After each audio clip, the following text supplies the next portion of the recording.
Slick back. No, no, slick back. That's what I said. Slick back. No, nigga, I'm a pimp named Slick back. Pimp named Slick back. Pimp named Slick back.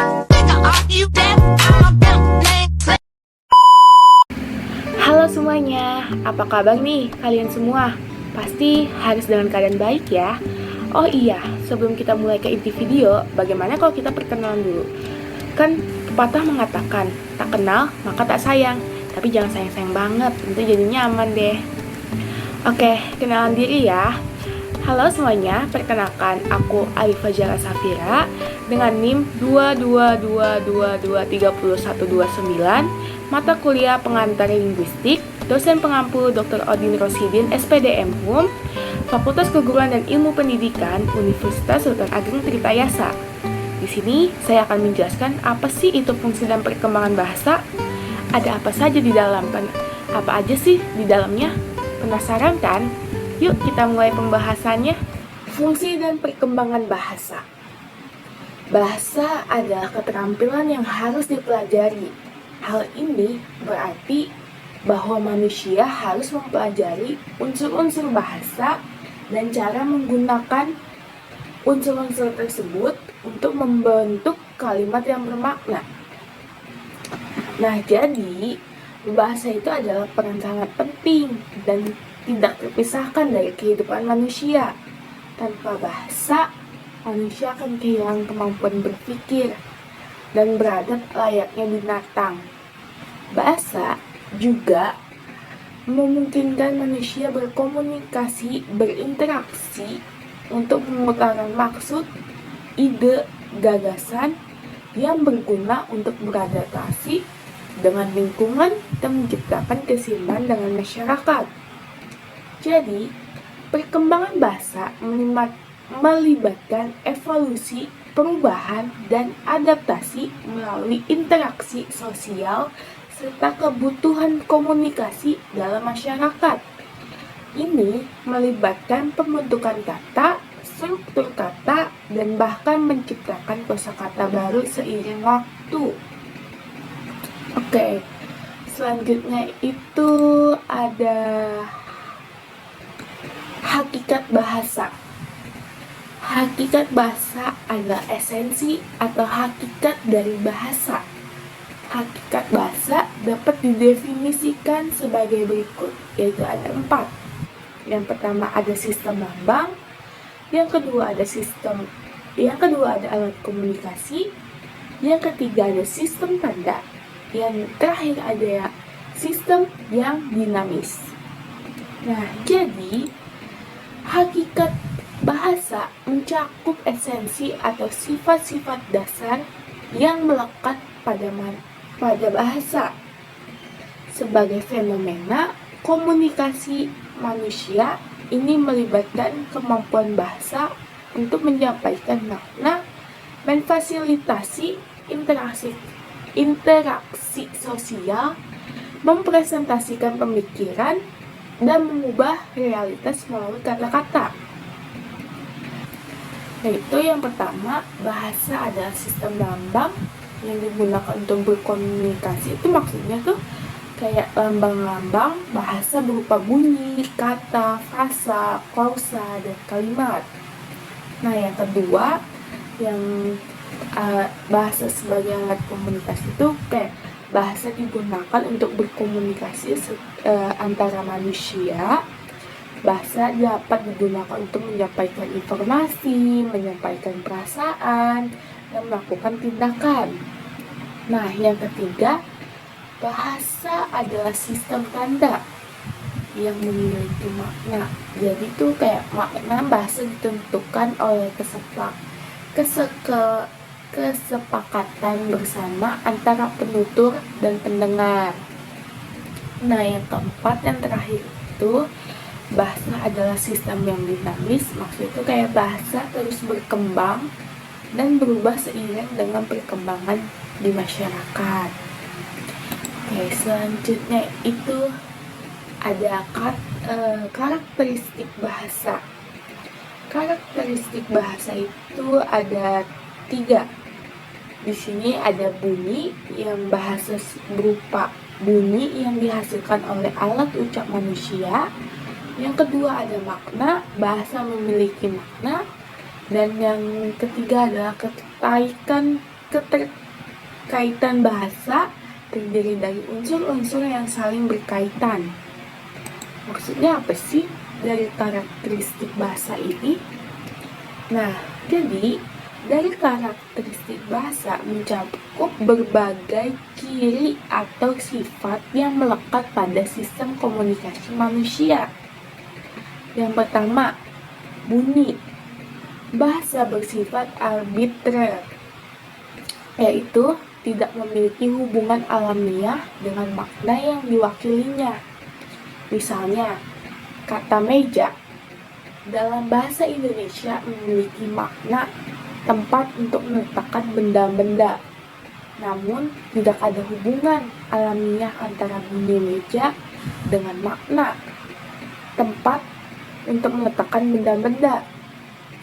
Yang kedua, bahasa memiliki makna.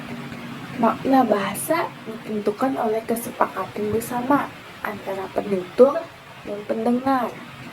Misalnya, kata meja dalam bahasa Indonesia memiliki makna, yaitu tempat untuk meletakkan benda-benda. Makna ini ditentukan oleh kesepakatan bersama antara penutur dan pendengar bahasa Indonesia. Nah, yang ketiga yaitu bahasa terdiri dari unsur-unsur yang saling berkaitan.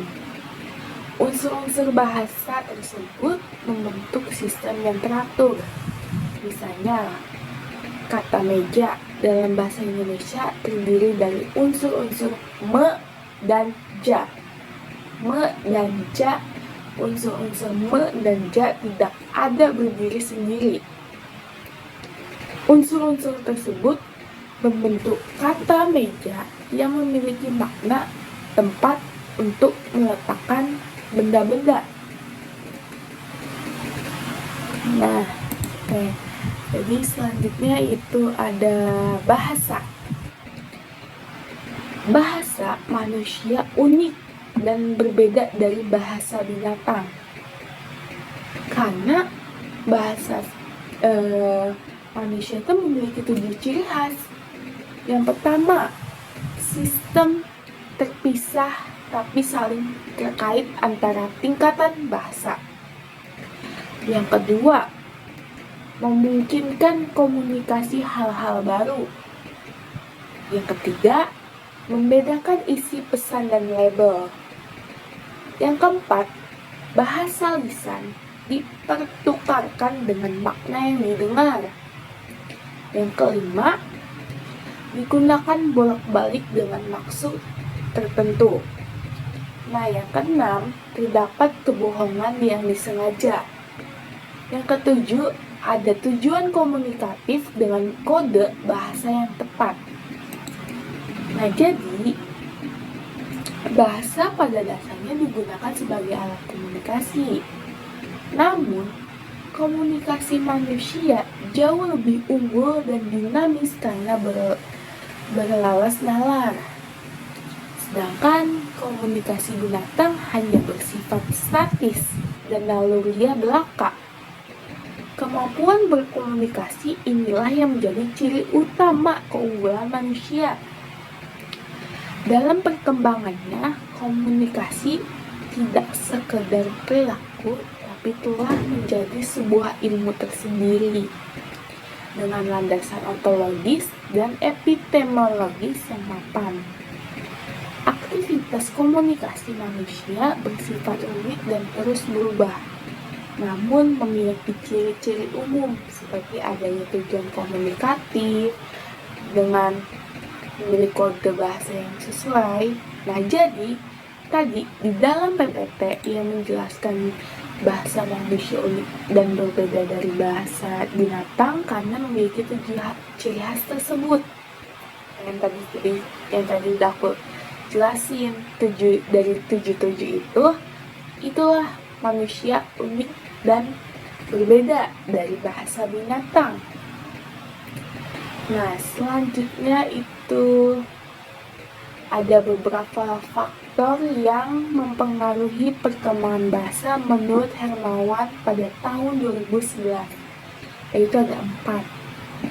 Faktor sosial, faktor kebudayaan, faktor agama, dan faktor politik. Nah, faktor tadi yang pertama yaitu berpindahnya. Tadi kan yang pertama itu faktor sosial ya. Jadi maksudnya itu kayak faktor sosial itu berpindahnya kelompok masyarakat dari suatu tempat ke tempat yang lain, serta bercampurnya pendatang baru dengan pendudukan lokal menciptakan bentuk baru interaksi kebahasaan. Misalnya, peristiwa hijrah suku-suku Arab ke berbagai wilayah di luar Jazirah atau Jazirah Arab telah membuat bahasa Arab menyebar luas. Serata sosial yang lebih tinggi juga biasa diikuti oleh strata di bawahnya dalam hal kebiasaan berbahasa. Nah, yang kedua itu tadi ada faktor kebudayaan. Nah, faktor kebudayaan itu keperkembangan iptek dan budaya suatu bangsa akan mengangkat martabat bahasanya. Misalnya, bahasa Inggris menjadi penting karena banyak karya ilmiah ditulis dengannya. Penyebaran konsep dan teknologi baru mendorong peluasan kosakata melalui penyerapan istilah dari bahasa lain. Nah, itu yang ketiga ada faktor agama. Nah, faktor agama itu kayak agama membuat beberapa bahasa seperti Ibrani dan Koptik masih tetap digunakan meskipun terbatas untuk keperluan ritual keagamaan. Penggunaan bahasa Turki pernah meluas karena Kesultanan Utsmaniyah. Dan yang terakhir itu ada faktor politik. Nah, faktor politik itu kekuatan politik suatu negara sangat menentukan kekuatan dan penyebaran bahasanya. Contohnya, penjajahan di Afrika yang membuat sebagian negara di sana berbahasa Prancis dan sebagian lagi berbahasa Inggris.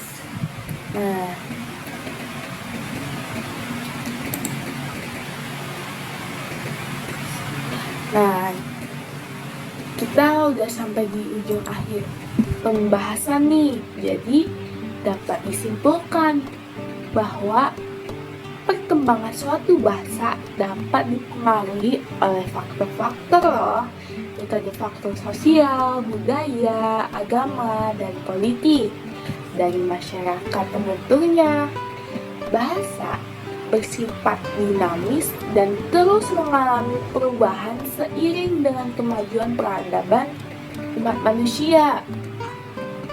Nah, jadi ia memiliki fungsi sentral sebagai sistem komunikasi yang memungkinkan interaksi, adaptasi lingkungan, dan berbagai aktivitas sosial manusia lainnya. Nah, gimana? Udah pada paham kan? Ternyata di dalam fungsi dan perkembangan bahasa banyak sekali yang dapat kita pahami. Semoga dengan adanya aku di sini menjelaskan beberapa poin penting di dalam pembahasan kita ini sangat bermanfaat ya untuk kalian semua yang sedang belajar tentang apa sih itu fungsi dan perkembangan bahasa.